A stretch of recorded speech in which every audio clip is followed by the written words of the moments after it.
Our speaker today is Professor Tanja Eckfeldt, and this is one of her books. Hey, look at that. It's the same as what's on the screen. Hey, how about Excellent. that was a pretty good accident. Amazing grace. Anyway, so that's the real thing. I'm holding this. I'm trying to do the right thing by you, you know. Tanja grew up in Melbourne in the shadow and the light of the Dunera refugee experience of her family and their friends. We've never met. I mean, we've met, but we don't have a long common history together, notwithstanding our joint backgrounds. Did you say that your father was... You just said it. I sort of said it, yeah, but I didn't listen. you didn't listen. That's my experience at home too. Despite a lifetime of knowledge gained about the Dunera experience as a daughter and niece of two Dunera boys, Reinhold and Waldemar Eckfeldt, many questions remained. And that's my experience too. So just the other day, Professor Leon Mann sent me some questions. And you know, you feel like a nit because you don't know all the answers, you know. But reading all your material, the material that Seamus has collected over all the years, helps. Tanja found the truth of events in a trove of primary sources which are traced in her book, there above. Also, inside the Dunera story, the Monash University publishing of 2024, should have been produced by the Lamb Jewish Library. Never mind. Tanja is a Professor of Art History and Principal Fellow at the University of Melbourne. We're delighted to have you here, Tanja. It's great, and it's great that you're speaking to us, and welcome everybody who's joined us today. Seamus, Dr. Seamus Spark, is an Adjunct Research Fellow in History at Monash University, that's a local little place, and a leading expert, opposite my dental surgery actually, and a leading expert on the history of the Dunera boys. He's the co-author of the two-volume Dunera Lives, A Visual History and Dunera Lives Profiles. They co-created with Kate Garrett of the website Stories from the Dunera and the Queen Mary and the past president of the Dunera Association, and he has presented here several times before. He's a crowd favourite, that's why we keep having him back. So on that note, ladies and gentlemen, please welcome our two speakers. Yeah.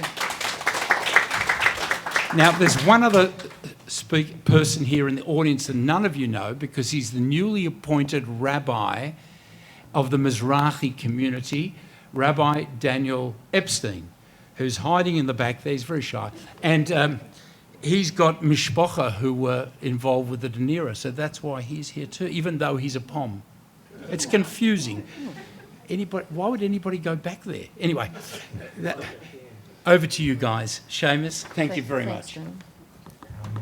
Thank you, Danny, for the warm welcome, as always.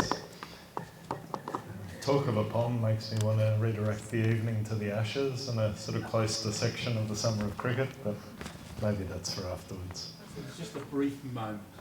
I just want to ask a question, Seamus, if that's okay first, because Danny, you talked about, well, we've met slightly before, but we haven't really met and shaken hands before. I try to keep things, you know, so that Roland doesn't know about this, but anyway, my wife. Yeah. That's okay. Yeah, but you know, you said that your father was a Dunera boy, so I really feel like any time we meet anyone with a Dunera connection, it's like having another cousin. You know, there's this immediate connection. And what I wanted to ask just before Seamus and I start is, how many people here have a Dunera or Queen Mary connection? Yeah, okay. And how many people have already read the book? Okay, that helps. So we pretty much know what we're talking about, and we've all got our own Dunera stories, so that's good to know. So just to add to Danny's welcome, offer my own welcome. It's always lovely to be back at the Land Library. Merav is a wonderful director and has put on lots of lovely events. I was driving up here today and I thought, well, isn't it nice to be going back to the Lamb Library sort of amid the crazy world and have a night of good conversation and some respite from distressing world events. I also, if I may add this, when I was driving up today, I was sort of worried, filled up and it cost $200 and I was worried about the world events and the way things are. And I actually, believe it or not, someone who's become something of an inspiration to me in recent times was thinking of Edith Ungar, who happens to be there. And Edith, the many times I've spoken with her recently, I think she's astonishing because she can cope with anything. And so I thought, well, if Edith can do it, I can do it, we can do it. So welcome to you, Edith, as well. Edith is about to turn 97, and she's absolutely remarkable. So I'm going to ask Tonya some questions, then we'll have time for audience questions. Jack's asked me that if you do have a question afterwards, please wait until the microphone comes along so that the camera picks up the sound. And welcome, Tonya. It's nice Thanks, to be here. Seamus. Nice to be here with you too. So, Tonya, your father, Reinhold, and your uncle, Waldemar, were deported to Australia on the Dunera. Can you tell us something of their early lives and how they came to be on that ship? I can tell you that. And as well, since I have to confess that for those of you who've read the book already, since the book came out, I've found out more things. The Dunera story, I think you've said it, Seamus, it's a story that just goes on giving. And there's more and more interesting things to discover. So my father on the left, Reinhold, aged 13, and his brother Waldemar in 1935 in the Botanic Gardens in Vienna. And this was when they had their happy life before there was any trouble. They had no problems, no worries, and they were both students. My father at grammar school, and Waldemar had just finished school and had gained entry into the University of Vienna to study medicine. It was quite a straightforward life. The Eckfeld family in Vienna. Wilhelm was Jewish. He was from a rabbinical family. His father was a rabbi and head of a rabbinical court. And he himself was a journalist. His early career, interestingly, was he worked with Theodor Herzl, who wrote Judenstaat, for his weekly newspaper, Die Welt, which was a Zionist newspaper. And so in Wilhelm's early career, he was a Zionist. I think at a time when Zionism was a dream, an idea. And he wrote Jewish stories and Zionist stories for Die Welt. Later in his career, he was an editorial journalist with a literary focus for now a Freie Presse, the main daily newspaper in Vienna, which was Jewish-owned but not Jewish-orientated in its publication. Their mother, Eugenie, was a public servant, and she later worked for the Vaterländische Front, the ruling political party in Vienna, which was led by Dr. Schuschnigg. And there, Waldemar, Judith, and Reinhold in 1934. This drawing of Wilhelm from 1931 was drawn by Judith, and it's the only image at all that we have of Wilhelm. So one of my dreams is that somehow I might find a photograph of him in the future. And typically his reading, Eugenie said, he was always reading, he was always writing, and to her, worse still, because she was a very practical person, he was always thinking. So that was their father, who'd studied philosophy at the University of Berlin. I didn't have this drawing when I wrote the book. This drawing only turned up last year, and it's also from 1934. And it shows the kind of life the nice middle-class simple life and the simple enjoyments of going to the park. And drawn by Reinhold, aged 12. You can see a gentleman reading the newspaper on the left with his dachshund. Beside him, an older lady chatting to a young woman with a baby in a pram, and the older lady's feeding the pigeons, feeding them crumbs. And then on the right side, two boys. And in effect, Reinhold has drawn himself and his best friend, and they're playing marbles. So Reinhold from his school photo on the left, and his best friend Alfred, who'd been his best friend right through primary school and through high school. And those of you who've read the book will know what happened to their friendship later on. So, yeah. In those days, Vienna was a very multicultural society, very open and very equal. And recently I've found, which Dad had kept carefully, a yearbook from his school, Bundesgymnasium 19, BG 19, which was in Döbling where they lived. And that yearbook from the school, 1934, 1935, had a lot of interesting statistics.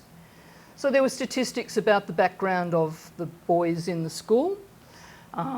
Certainly in Reinhold's class, they all had German as their mother tongue. They all lived with their parents in the local area.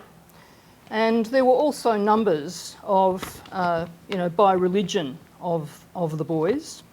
13 in his class were Roman Catholic, 7 were Jewish, and 4 were Protestant. And at this time it made no difference. Everyone was friends with everyone, and I've managed to mark just 6. I'm not sure who the 7th was, but who the Jewish boys were. Reinhold at the back.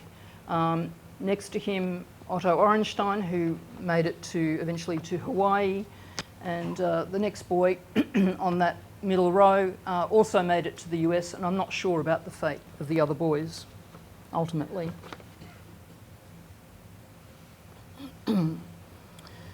So their life was fine and very nice until 1938, and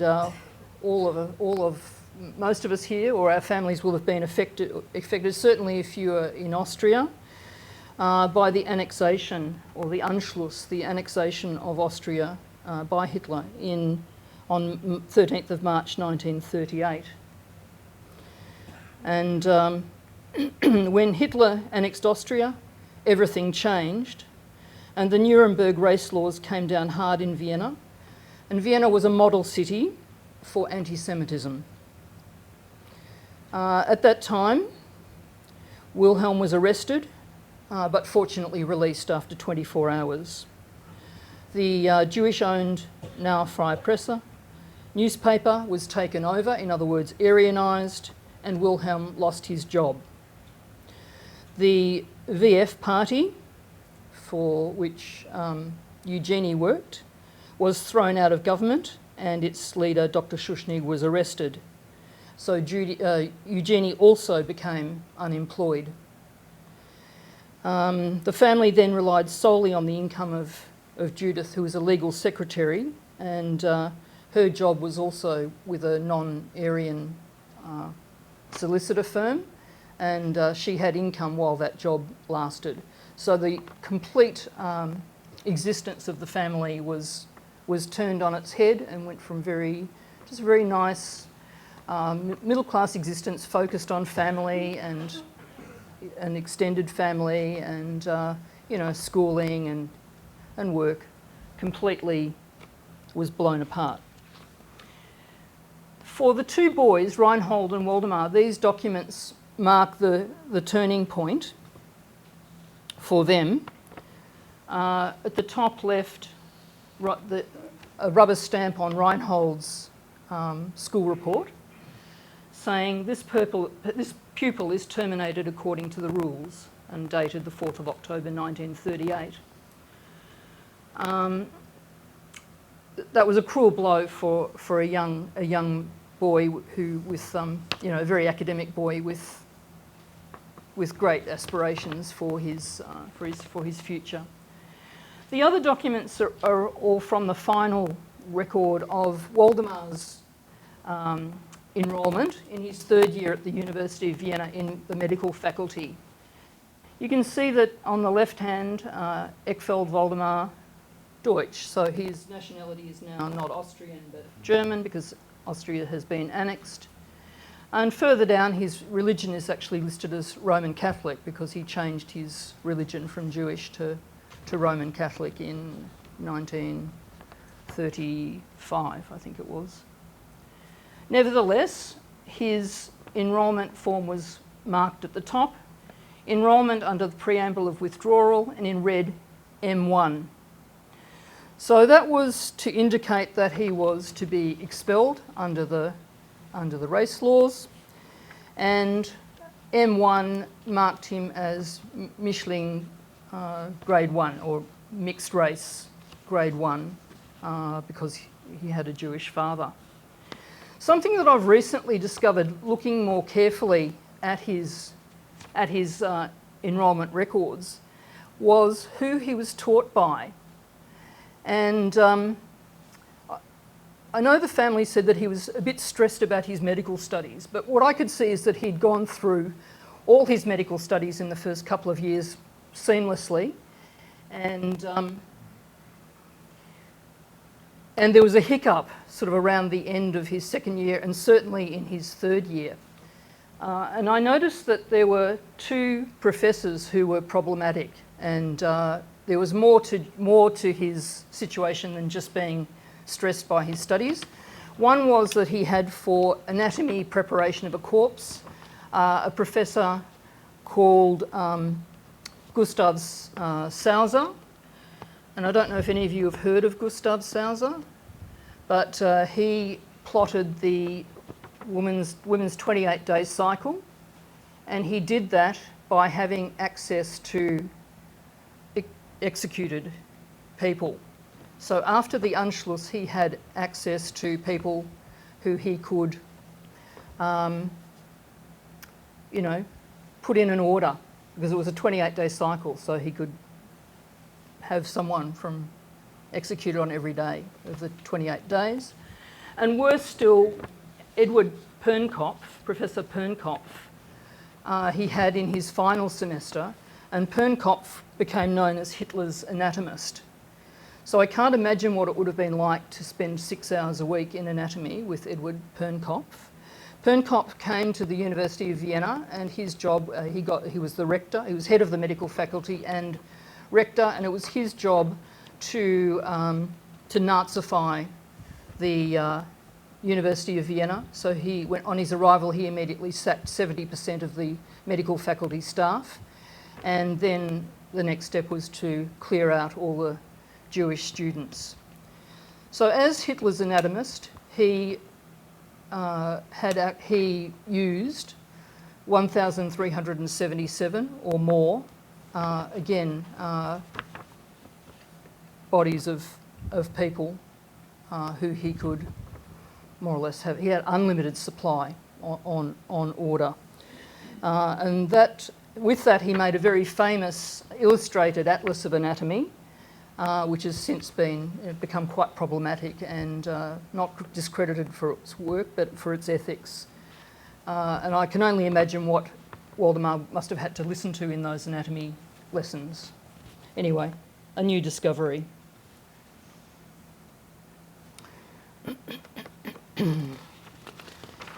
Yes, so on top of these tremendous worries, there were the events of Kristallnacht. Waldemar, like so many others, was pulled off the street and made to clean toilets using his own clothing. And Reinhold was arrested and taken away, beaten, interrogated and detained, along with thousands of others. Altogether, about 30,000 people across the Reich were arrested on Kristallnacht. And Reinhold narrowly missed being sent to Dachau because he was 17 years old. If he'd been 18, he would have been sent away. So it was a very lucky escape, but that really gave the family more impetus to there was no doubt about it that they then had to leave and find another country to go to, which was not easy. And that process started a long period of many labels over many years. So they were labelled in their homeland, but that the labelling then continued. In Ireland, when they made it to the UK after a quite long and difficult process, and got permission to work there, Eugenie and Judith as domestic servants, and the two boys as agricultural workers, and their father unfortunately couldn't get a visa and he was left behind. And they were quite happy in the UK, and they were accepted there as friendly refugees. They were considered Jewish. Waldemar worked for a Protestant family, so he went to the Protestant church. He was considered a Protestant Jew, and Reinhold worked for the baker, the delivery man, and he was Catholic, so he went with Mr. Harley and his family to the Roman Catholic Church, and was a Catholic Jew in Ireland. That was sort of the Irish sign of acceptance. They were redefined as male enemy aliens, and later on their cards were marked with Intern Circular 21640, which was the circular of the 21st of June 1940, which was the order for arrests, or turning friendly aliens into enemy internees. I guess that's the background, Seamus. Thank you, Tonya. So I hesitate to use the word interesting because it's very sad and difficult, but one of the ways the Ackfeld story is significant in terms of Dunera history is that the experiences of Waldemar especially start to diverge from about the time of the ship and that terrible voyage. So can you tell us of the brothers' experiences on the voyage and the sadness and difficulties that began to envelop Waldemar? Yeah, I can. It's a difficult story, and it's one that not many people talk about. I'm sure that there are many people who had very dark, and unhappy, like really deeply troubling experiences, and it's not been discussed. So really, I wanted to bring that part to light, to bring it into the fresh air, and also so we can all understand the circumstances of those people who really did it hard. And by understanding, giving them back their dignity. That was important to me, because it was a tough process. Everyone will have their own story, Dunera story of how the arrest happened, of their Dunera people. In the case of Reinhold and Waldemar, they were taken from Londonderry. They were arrested they had to live with their employers, which they were happy to do, but they were arrested at their employers' homes where they were residing, and taken to Belfast by the police and put in jail, and then taken by boat to Liverpool and put in an open field in a tent in Huyton, Liverpool. And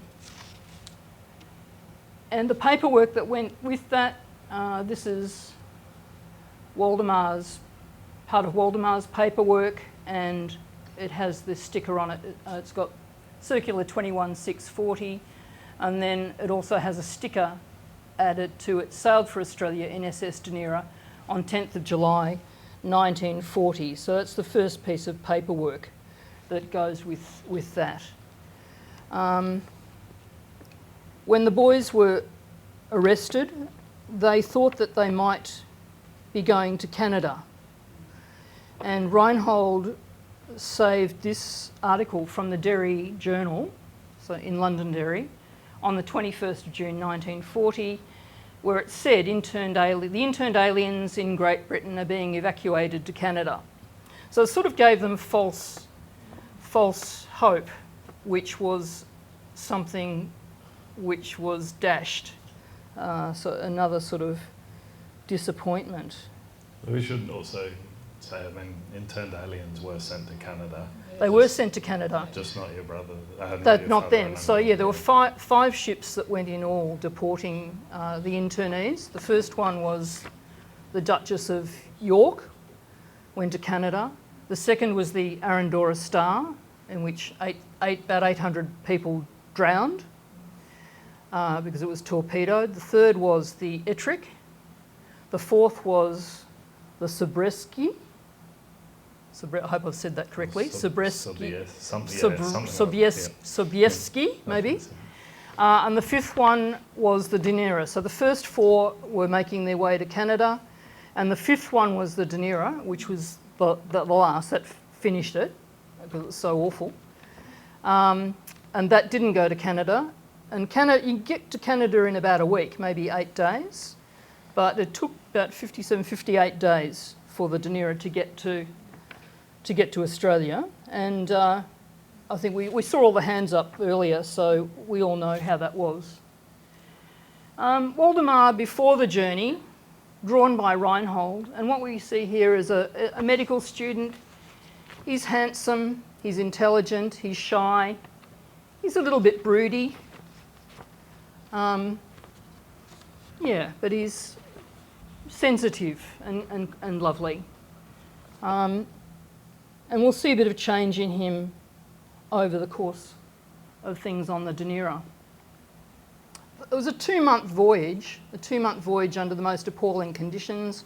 Reinhold had to sleep on the floor for the 2 months with people.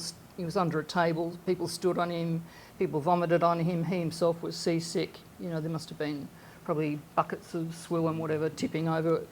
It was just, the food was disgusting, the sanitation was disgusting, they were trapped and there were not proper safety, anything that they was safe in event of an emergency.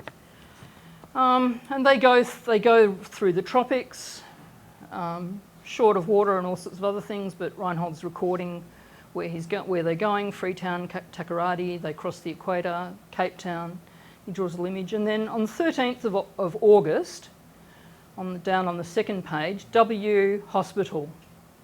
So on the 13th of August, after a month at sea, Waldemar was admitted to the ship's hospital, and he had a breakdown on the ship. And he wasn't the only one. If you read all the Dunera records and the Dunera statement, everybody must. If you didn't feel terrible, you wouldn't be normal, I'd say. And there were many others who were also, in a very terrible state of mind. Around that time, there were 3 people who died on the journey. One man who committed suicide was around that time. He jumped overboard to commit suicide on the 20th of August. So that's how bad people felt. Anyway, he lasted a month, but after a month he needed to go to the hospital. And the hospital had 100 beds in it.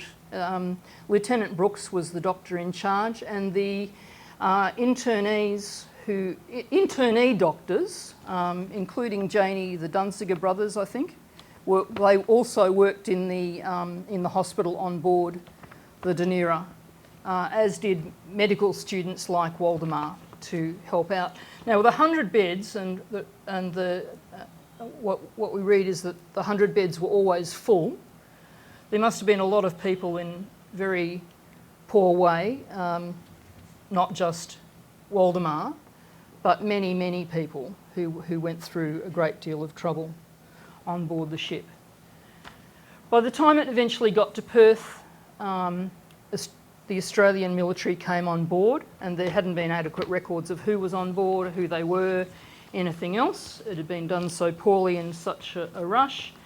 And cards like this, Certificate of Registration Internee, for the Commonwealth of Australia were issued And this is Reinhold's one. We don't have Waldemar's one. Don't know what happened to it. It's not in the National Archives. Don't know. And they were fingerprinted. So this sort of didn't bode well if you were worried. It might make you wonder more, what's my fate going to be? What's going to happen? So that was Fremantle. And then in Melbourne, something very bad happens. And on Tuesday, the 3rd of September, in Melbourne Port, the ship has docked, and Waldemar, who can only be feeling desperate to have done this, got hold of a regimental sergeant's uniform from one of the British Guards. He puts it on, he jumps out a porthole, and he doesn't even make it to the dock, to the pier. He is grabbed by a number of Pioneer Corps guards and just dragged back to the ship and put in a cell where he is relentlessly beaten. And there are accounts of that. One of the accounts is by Simon's grandfather, George, and Margaret's father, Kate, yeah, and others who describe what happened. Yes, we could hear the terrible sound of whiplash accompanied by the agonising screams of a tortured human being. He was beaten by 4 sergeants with batons and left lying in his own blood. Nothing could be done about it. And the Australians were on board, and the official report by Captain Hayway, who was in charge of the Australians and the documenting part, said in his first letter reporting, and it was highlighted as being of great significance, he writes, "It was fortunate that the man did not succumb to his injuries. An inquiry was held, but I have no knowledge that any disciplinary action was taken."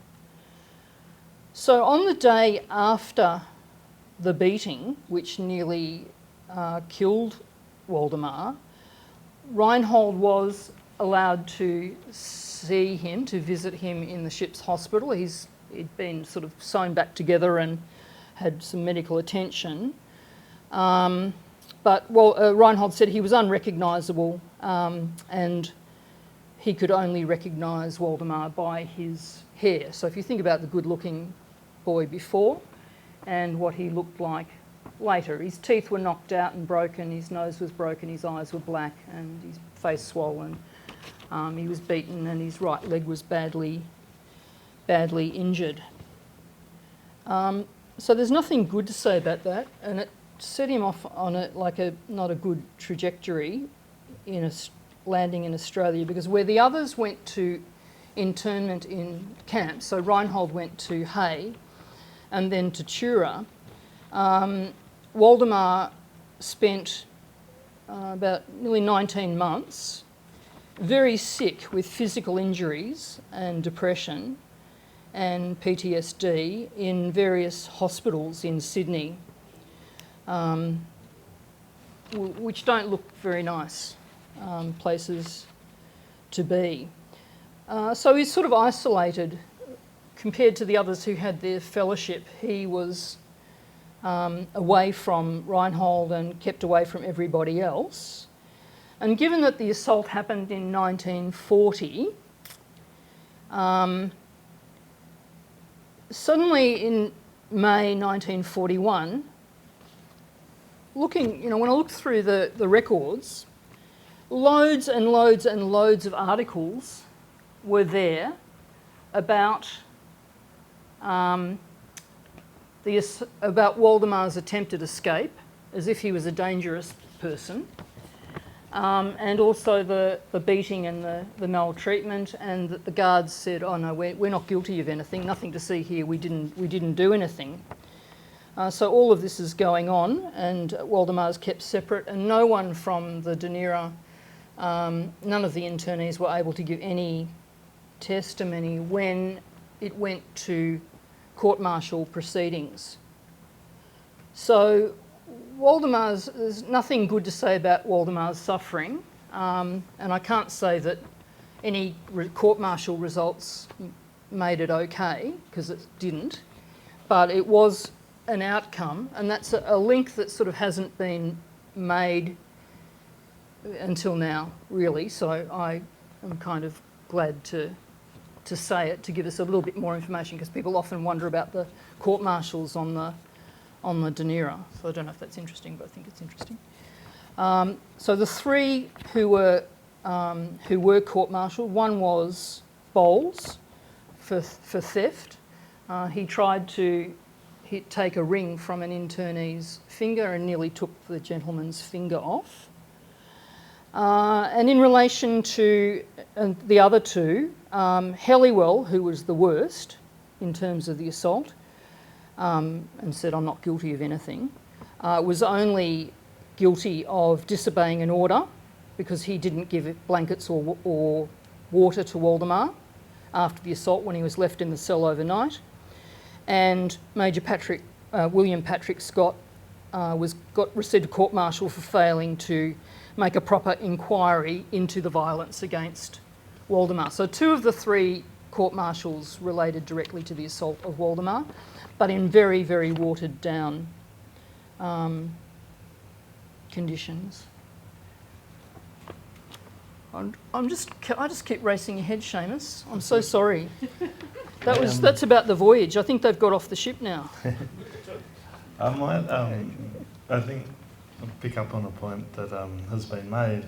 I think, and many people here will be familiar with this, but the Dunera is so often told as a story of triumph, and of course there are elements of that is true. But what generally isn't told is about, as Tanya mentioned, the suffering of many men, the fact that it was enormously difficult for many men, and the vast sort of variety of experiences and perspectives in that regard. So someone like Bern Brent, who was the last living Dunera, we thought the last living Dunera man in Australia, but now I think probably the last living Dunera person anywhere. He died a couple of years ago, aged 100. He wouldn't hear anything. He said, "Oh, Dunera was terrible, but it was the best thing that ever happened to me because it brought me to Australia." And he wouldn't hear any. He was the most probably extreme proponent of that view that I've ever heard. And then conversely, and this is what we don't talk about enough, is we know that quite a lot of Dunera men committed suicide after the war, sort of suffering and difficulties that have begun in the war. A number of Dunera men killed themselves from survivor guilt. They'd lost all their families in the Holocaust, and the Dunera, for all its ills, had actually made them safe in hay, and they couldn't live with that. And so this is an aspect of the story, and I think why Tanya's book is very important, that it helps sort of give us a fuller perspective and sort of a stronger and more rounded perspective. I think, I mean, you were going to speak about this, Tanya, but Waldemar eventually committed suicide. If you're comfortable, can you tell us about that and how those struggles affected your father? Did he speak of those matters? Well, of course, it was extremely painful and distressing for the whole family when that happened, and it wasn't a secret, but it was a painful thing.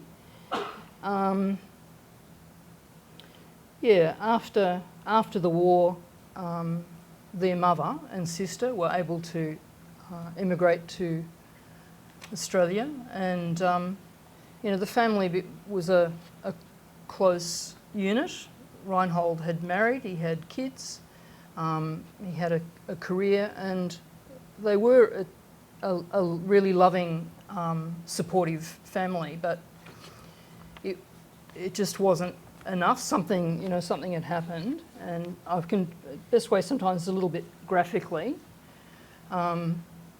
These two drawings are from Tatura camp when Reinhold and Waldemar were reunited, and they're two drawings by Reinhold of Waldemar.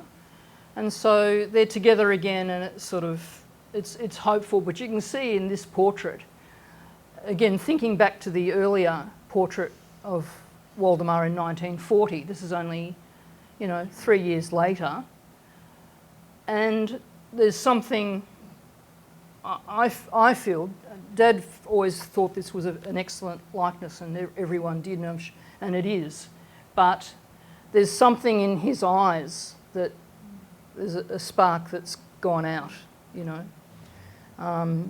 He's suffering. Both got their freedom, Reinhold to the army and Waldemar to war work, but he could never get his career back.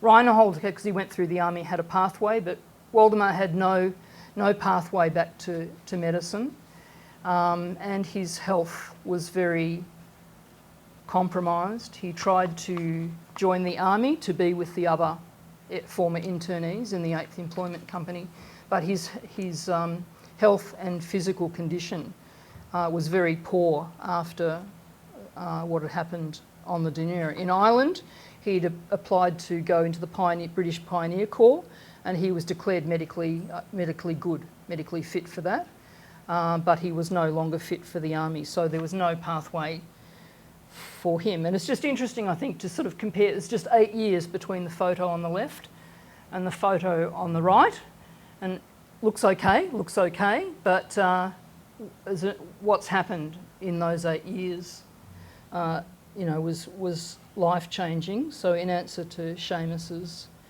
question, in 1959, Waldemar committed suicide. It was very unexpected by the family, but clearly quite planned, quite thought through by him that he intended to do that. And everyone always said he really missed that he had no career, he had no medical career or pathway. People who wound up in exile, they lost their home, their country, their culture, their language, their relatives, their friends, their careers, all their worldly possessions. They lost sort of everything. It was a difficult situation. So he'd been sort of betrayed twice, once by Hitler and again by the British. He'd been mistreated on the Dunera, and he had mental health issues and ongoing PTSD and depression. So it was understandable, but the family was naturally devastated. But there's so many people, as you said, Seamus, suffered terrible tragedies. Waldemar writes to his friend Dr. Rechnitz about when he's free, and he's taking a walk and talking with other former internee friends. And when I sort of looked at what their situations were, they had, maybe one had his wife and parents had been left behind in Vienna and had been sent to concentration camps. People had left their significant others and couldn't save them. They could maybe send Red Cross parcels or something like that, but there's tremendous uncertainty, and there were also such dreadful outcomes, as time went on for those people too. So it just was enormous suffering of these people who felt exiled. Ask a slightly intrusive question, if I can. I know you're the youngest. I don't know if you can, but anyway. You're the youngest, and your siblings are here. And do either of you remember? Were you born before? We all were alive. Yeah. Some we won't say people's age, but some were older. The others were older than me. Yeah, I was the little one. And do you remember? Yes, we do, and I'm surprised that Stephen was in a pram, and he says he remembers the scream. Oh no, now we'll get into the suicide with the information about the suicide. Out from school, and we walked up to Grandma's house and make the announcements. Yeah. I remember the primordial scream. Yeah, and we were told by Mum to wait in the back garden by the back door, and I was to look after the younger ones. Yeah. and Mum went in and I heard her talking to Grandma, and then all of a sudden this horrific scream, "Oh, my baby, my baby," she said over and over again. Yeah. It was, something that is permanently embedded in our memory, because I can remember talking to Waldemar inside the house, and he taught me how to iron a hanky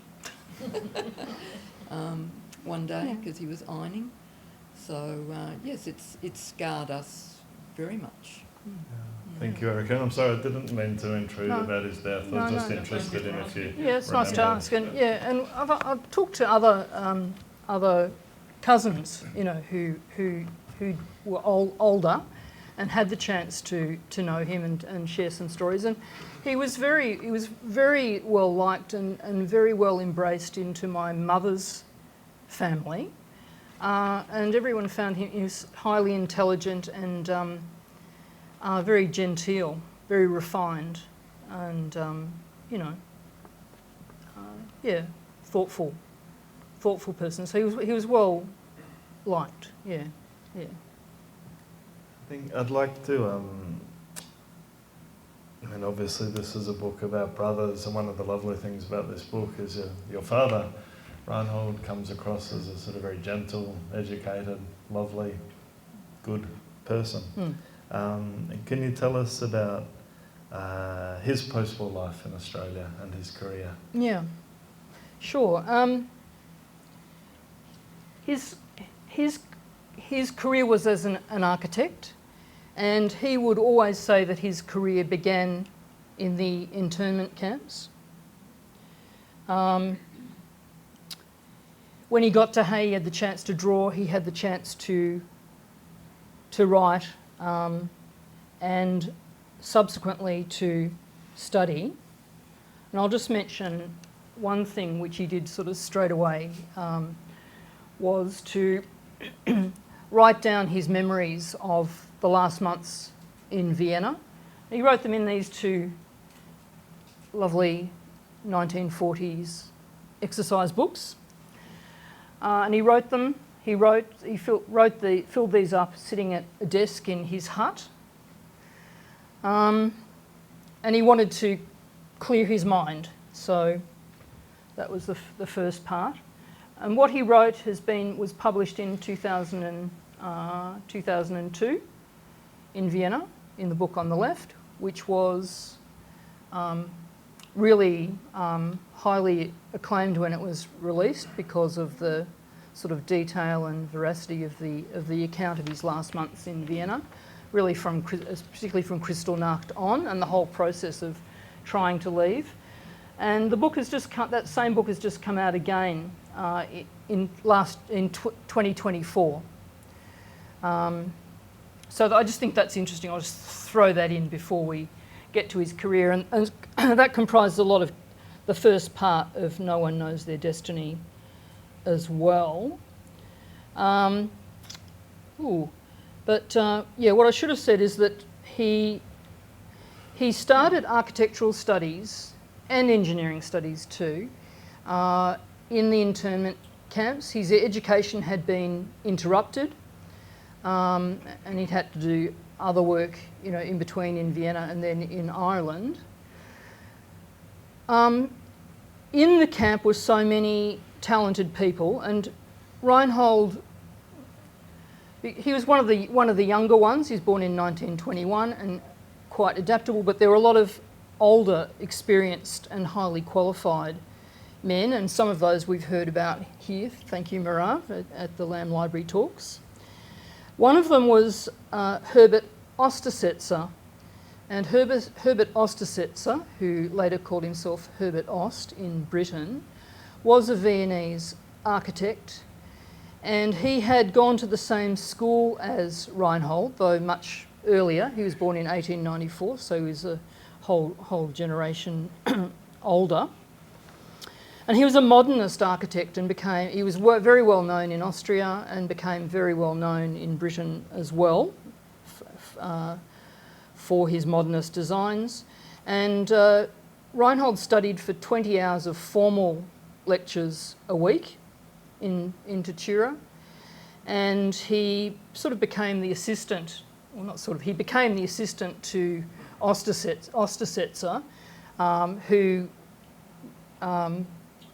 became the camp architect. I'm not sure how it is being a camp architect in something like Tatura Camp 2, but anyway, he had the office of camp architect, and Reinhold was his assistant. So Ostersetzer was a modernist architect. He was also very interested in interior design, in furniture, furnishings and fittings. So the complete architectural package. And so Reinhold absorbed his ideas like a sponge, and also did a lot of drawing in the camps, including more architectural drawing and technical drawings, as much as you can in an environment like that. How did his career go? Well, the army was his pathway in a sense. Once he could get out of the camps, and he could have got out earlier, but he waited until both he and Waldemar could both get out. And when Waldemar could get out too, then Reinhold straight away enlisted, and so that they were both free at the same time. And Reinhold immediately started at RMIT, studying first draftsmanship and then architecture. I think, Janie, you asked me once, why didn't my father go to the University of Melbourne? And that would be because he didn't have the benefit of his matriculation. He was talented. He was talented, and that would have been his chosen career. Would have been to be a portrait artist and art teacher. Did he have some training in No formal other than whatever they did at school. No formal training, and in the case of Benedum, he actually went to really good artists. yeah, he might have had a bit more of a. We're just talking middle class in my family. Leonard might have had a bit of more privileged access to that sort of thing. And if I think you might have missed just the beginning where the whole family became unemployed due to the race laws. So the financial means weren't there to do some of those extracurriculars. Maybe different. We can talk about that later. But I don't know. I don't think he had any special training under particular artists or anything like that in Vienna. He was just quite talented, natural talent. Yes, because he'd been in the army.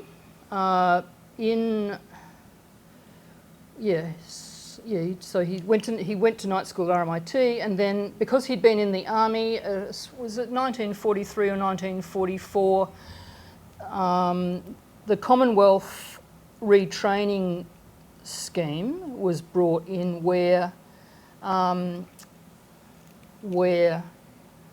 people who'd served a certain amount of time in the armed services could get their enrolment fees paid for. And that helped to support him to continue his studies, which took him a long time, up until 1959. It was 13 years of hard slog. Thanks to Erica, he had to have a semester off at one point, or a year off in the middle. She was a baby.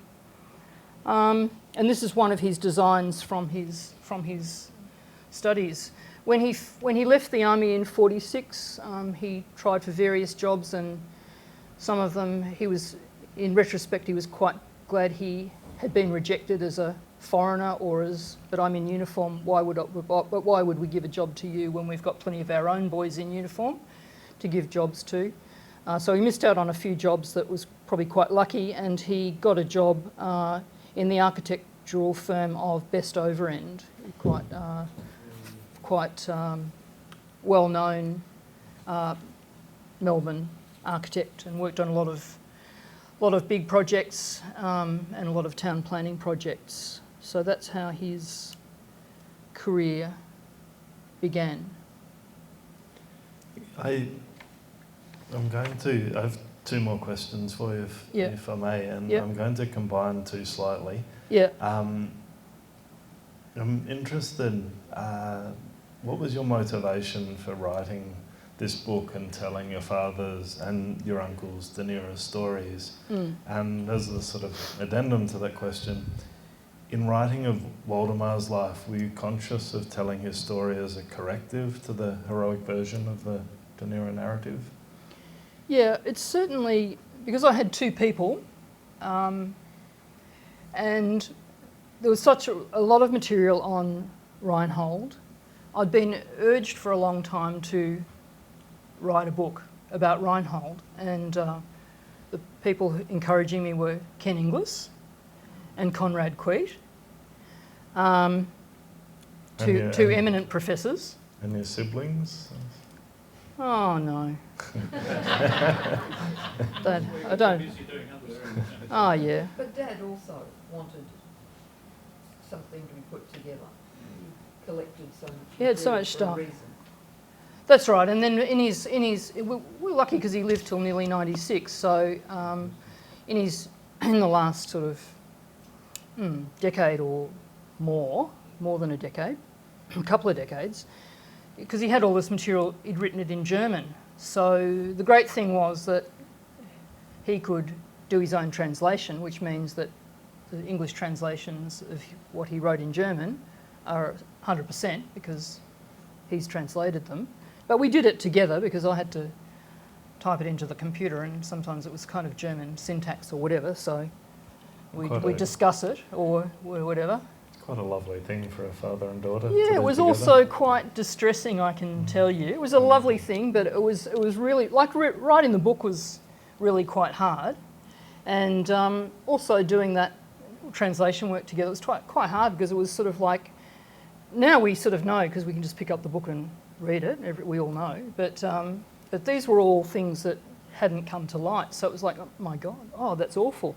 And all the terrible things that happened. But anyway, we did that together. Now I've forgotten what the question was. But yes, no, that's right. I didn't get around. We did the translation of those two exercise books from German into English. So that was really important.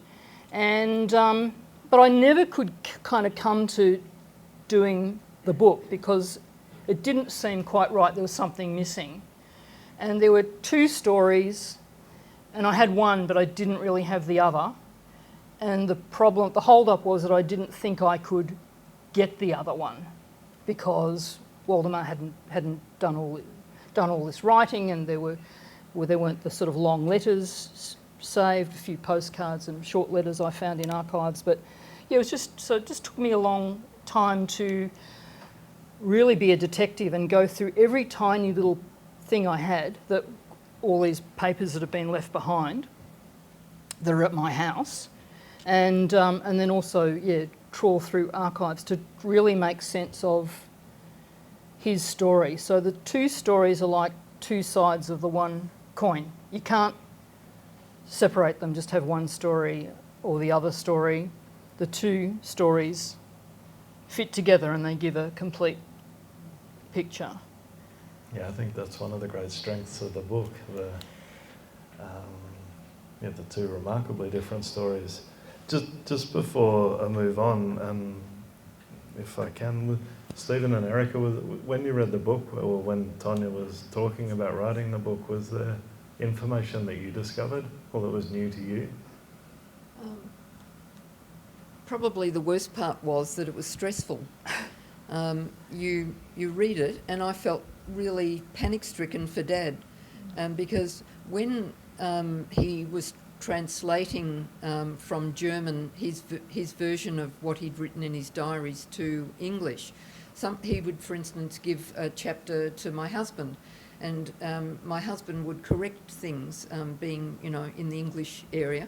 And Dad would say, no, because this is written as a 17-year-old, and I wanted to stay as what I was then.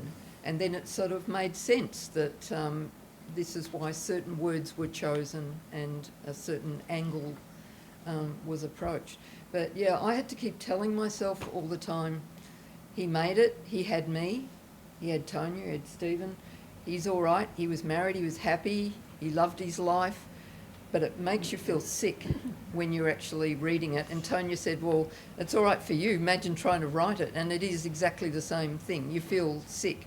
And I've noticed that friends of mine who've read the book say it's an amazing book, it's wonderful. They've now passed it on to other people to read, but it makes them feel sick. They feel panic-stricken because he's explaining what he went through in Vienna. And it's a real person in real situations, and because of his brain, he records the environment, the wallpaper, the things that make you feel like you are really there.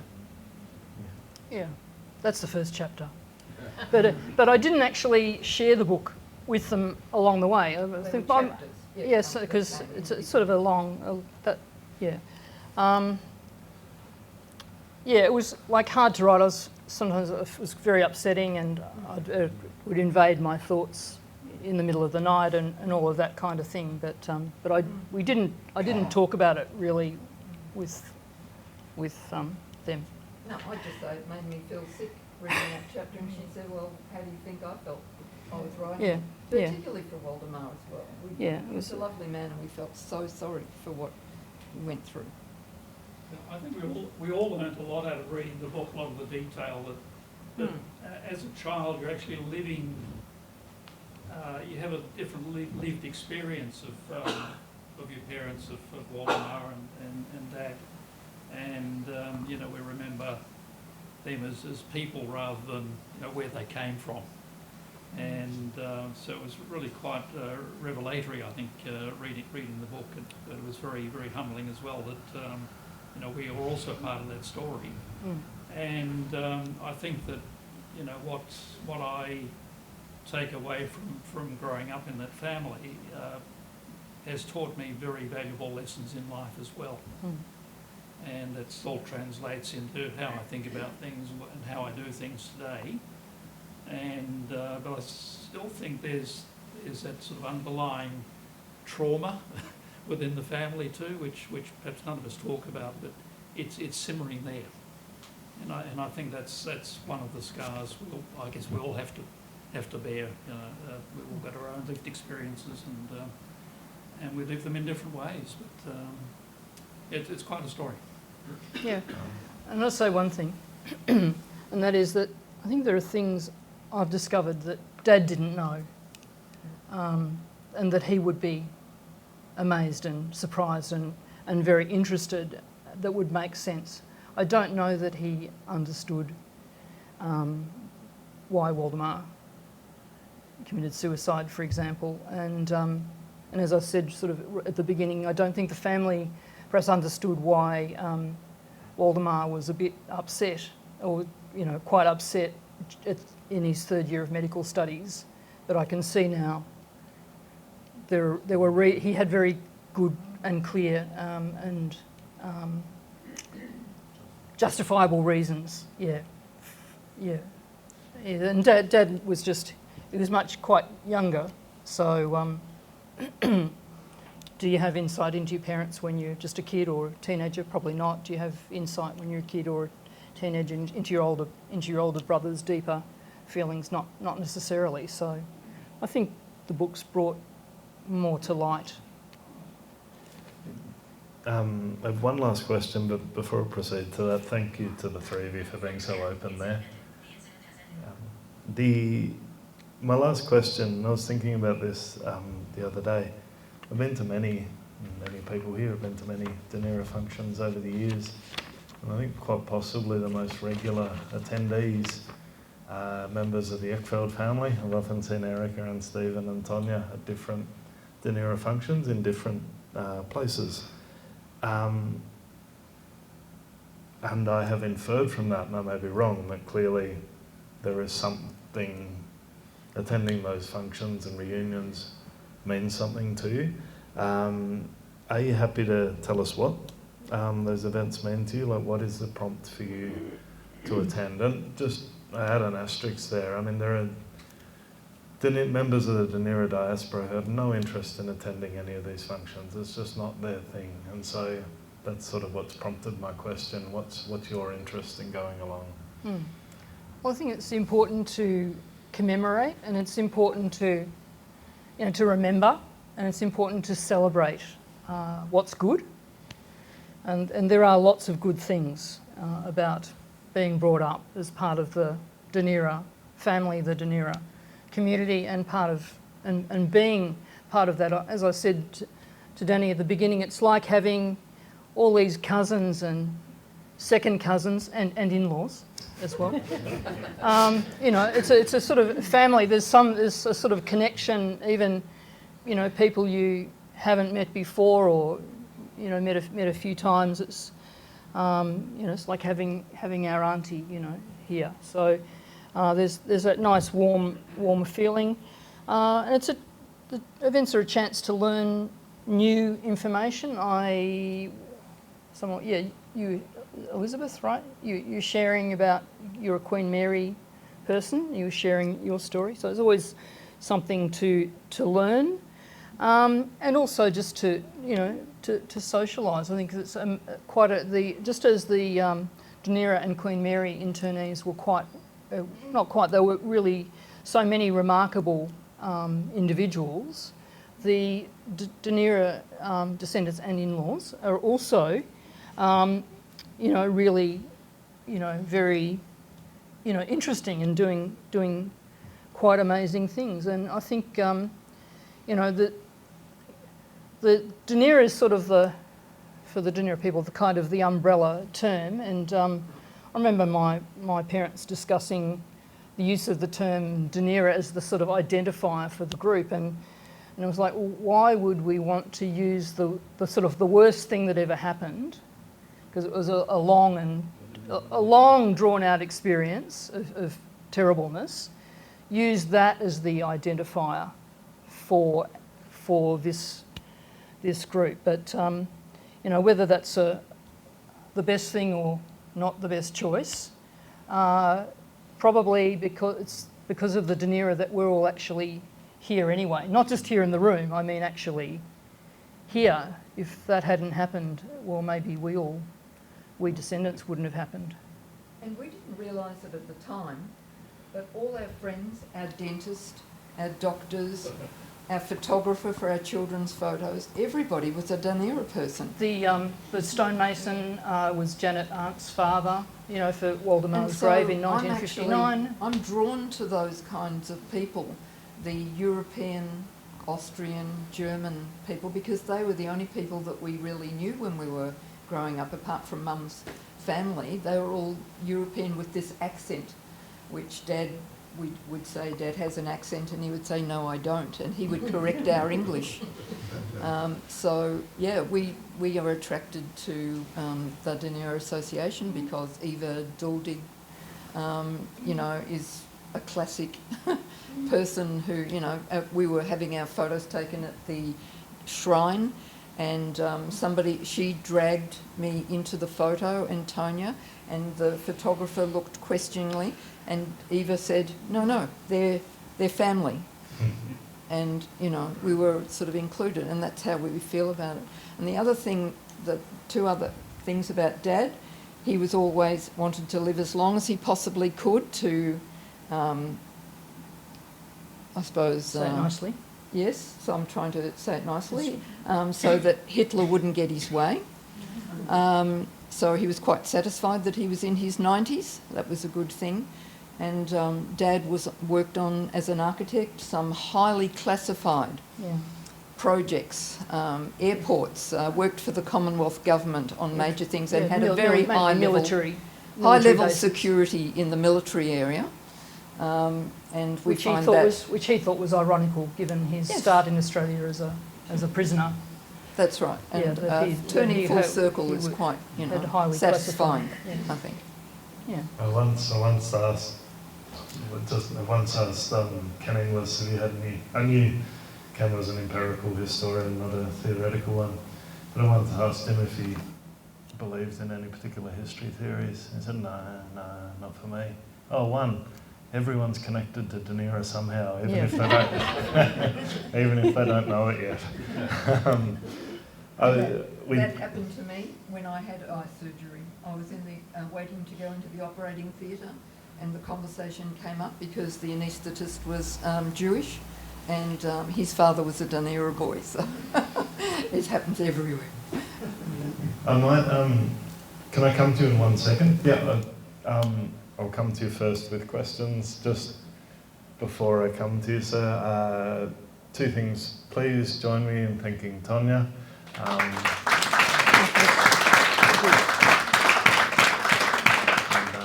And before we take that question, can you tell us, Tonya, how we can get your book, please? Oh, well, if anyone's really interested, I've brought a few copies along. It's usually about $40, but if you've got $30 tonight, that'd be okay.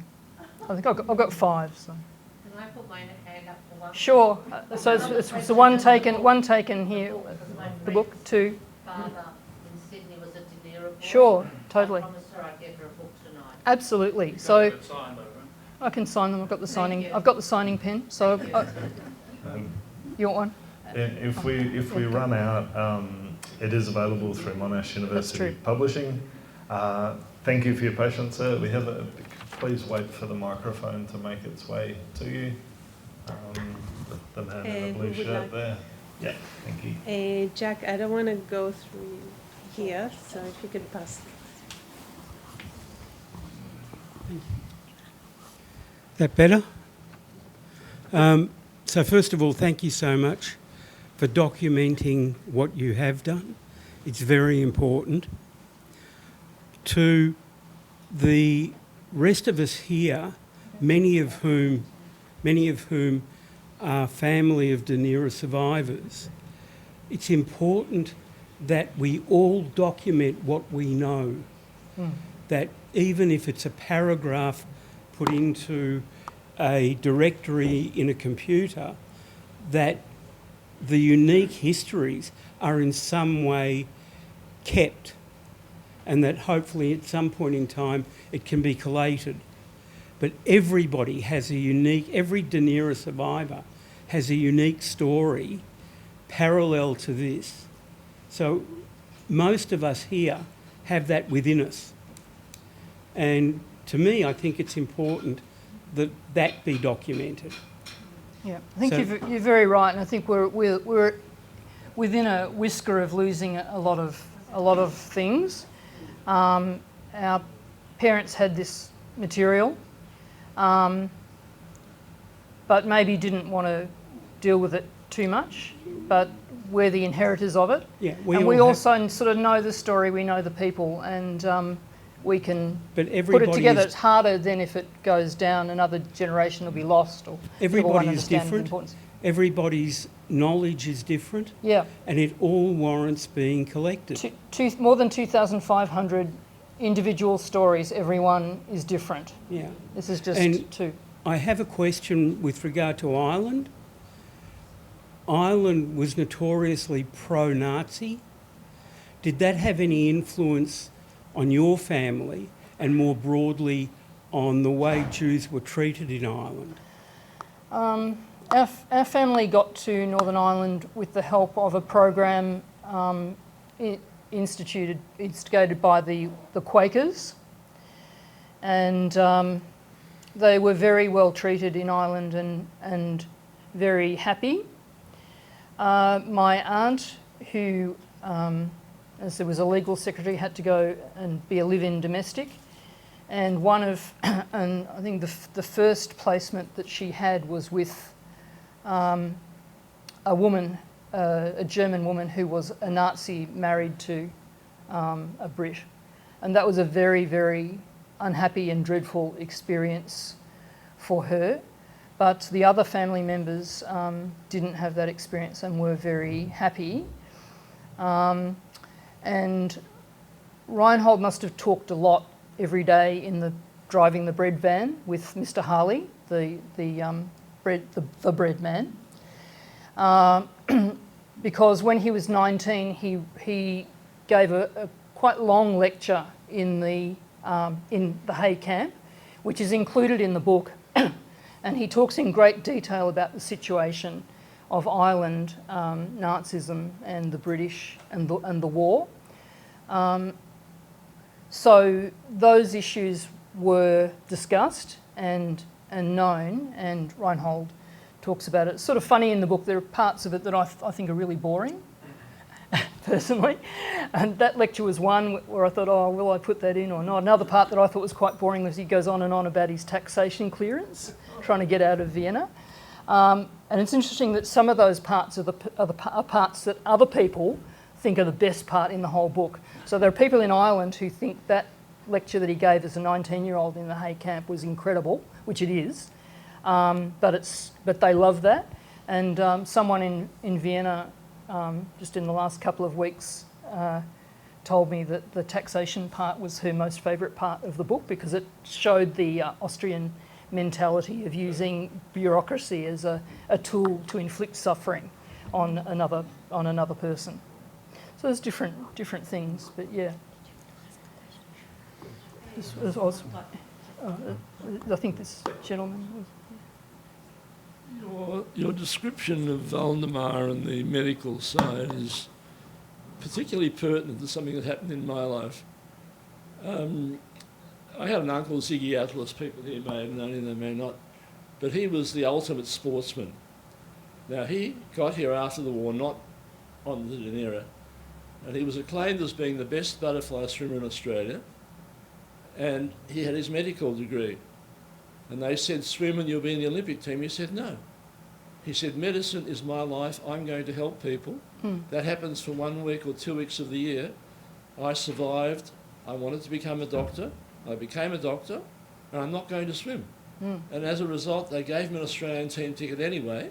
Then the Polish team turned up, their doctor had died. So yours surely is an Australian team ticket. Amazing story, isn't it? He refused to swim, they give him a ticket in compensation because he wouldn't come. Then the Polish team turns up, their doctors died, and I ended up at the Olympics as a 12-year-old. Going every day. Wow. Amazing. You've actually explained what I've ever heard before. Which the was? impact of how Valdemar was affected by the fact he couldn't go on and do medicine, because I thought he was crazy when he wasn't going to go to the trials. But you're the first person who's really fully explained that, and I really appreciate it, and thank you. Yeah, thanks. And I could see, because he had a notebook in Ireland, and he had the University of Belfast and a contact there, and I sort of then looked deeper at what was going on with that. And the University of Belfast was offering scholarships to refugees to resume their medical studies. So I could see he was trying there, but here there was no pathway. Once he'd had, he was stateless here, and to become naturalised, one of the questions was if you'd ever had any mental illness, and the Eckfeld family were tremendous rule followers, so he would have, written the true answer, and that was a disqualification for citizenship. And he couldn't get into the army, so there was no opportunity for the Commonwealth Retraining Scheme support. So there was no support. Reinhold always shared, in the family whatever they had they shared. So when Reinhold was in the army, half of his pay was deferred, and the half that he got, one half of that went to Waldemar and the other half he kept to live on. But it was enough to keep Waldemar just, both of them ticking along, but it wasn't enough to pay for a university degree. Thanks for the great explanation. Thanks, yeah. I suspect Waldemar too is probably suffering chronic pain with his broken teeth and all that sort of stuff from his beating. So, Yeah. Oh, yeah. terrible. Yeah. Okay, we have a One more. Okay. question. Oh, and also I know Simon has been saving some. Yeah. He told me already. He already told me before, 8 weeks ago. First, yeah. Yeah. It's just a very quick, just a statement. Firstly, thank you very much. This has been a wonderful evening, and my grandfather was on the Dunera and died in 1969. I was born in 1972, so I'm getting the information from my aunt who mentioned that he was on the Dunera, and it was just something interesting. And he went back to the UK. Went back to the UK Straight away. Yeah, pretty much straight away, and I'm finding out more about that. And then I grew up in England, and long story short, became a rabbi, and at the end of 2024, got a phone call from a person in Melbourne saying, would you like to be the rabbi of our community? Because you've got a Dunera grandfather. Because I have a Dunera You belong grandfather. here. So as I said, apparently this was all part of the plan, and I just needed to come back and Correct. find out really about the community. Yeah, but correct. You're in the right place. A lot of it's finding out really, and how wonderful it is. But really the best part, I think, is just to be able to find a set of community of people who are like-minded in that way, and it explains a lot about parents and aunts and how they were seriously affected. And I think this is just an ongoing part of it. And the question really is how, as I think that what you said as well, every single detail, every single part is important.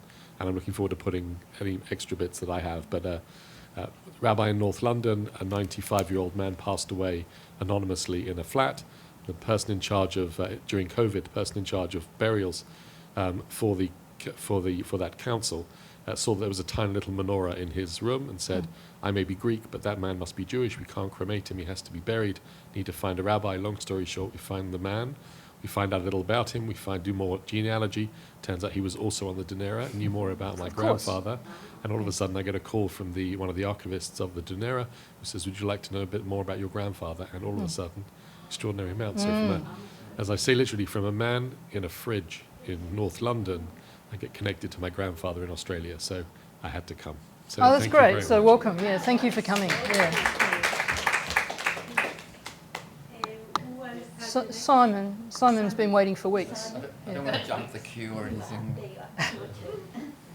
I'm scared of Simon's questions because he said, I've got questions. No. Don't be scared. That's all right. Just relax.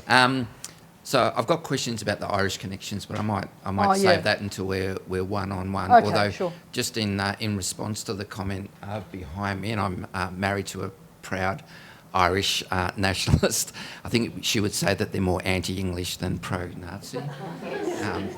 But we can talk about that afterwards. Now, my question is, and it was something Seamus said, your dad comes across from the book as this gentle, intelligent, decent man. And I think for me, the story that really exemplified that was the relationship that he had with his school friend. Yeah. And that took a number of turns. Maybe you could just touch on that briefly. Yeah, we saw Reinhold and Alfred at the beginning in the park playing marbles, and we saw them in their school photo before things went terrible. Because Alfred became enamoured with Hitler, and he in fact shook Hitler's hand and was very excited about that. And he wouldn't acknowledge Reinhold he joined the Nazis, and he wouldn't acknowledge Reinhold on the street anymore. They were still friends in private, and Reinhold was very close to Alfred's parents, who were socialists. But Reinhold always felt that Alfred was his best friend, regardless. He never wavered in that. As soon as the family got to London, the first thing that Reinhold did was to write a letter to Alfred. And the reason I know that is because we've still got the letter.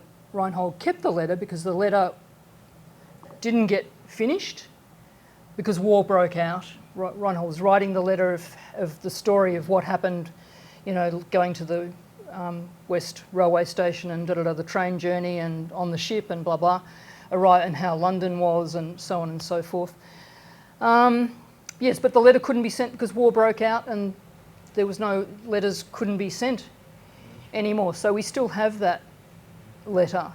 The next time Reinhold could try to reconnect with Alfred was after the war, so he wrote to Alfred and received a letter back from Alfred's father with a photo of Alfred in his Wehrmacht uniform. And Alfred had been killed on the first day of fighting on the Russian front, which was the 30th of September 1940? 41. And it was the letter from Alfred's father Reinhold kept, and it's in the book, and it's a very beautiful and heartfelt letter from the heartbroken parents to have lost their only son. Their son Alfred was a medical orderly.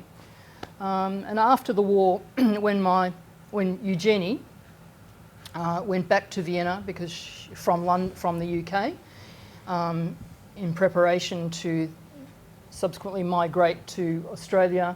She visited the Muller family, the parents, and they gave some gifts for Reinhold and for our mother, Beryl. And one was the ring that Alfred always wore on his hand that would have shaken Hitler's hand. And Reinhold always said, he shook the hand of the man who sent him to his death, and the ring that was on that hand has come to Australia and is safely kept here. It's in a safe place. It's in a safe place, well looked after. Yeah. So, yeah. So all along, so Reinhold never wavered. Till 95, nearly 96, that Alfred was his best friend. So he didn't sort of blame him. He just thought it was a bit foolish, but yeah. I'm conscious it's 8 o'clock, so we could probably take one more question. And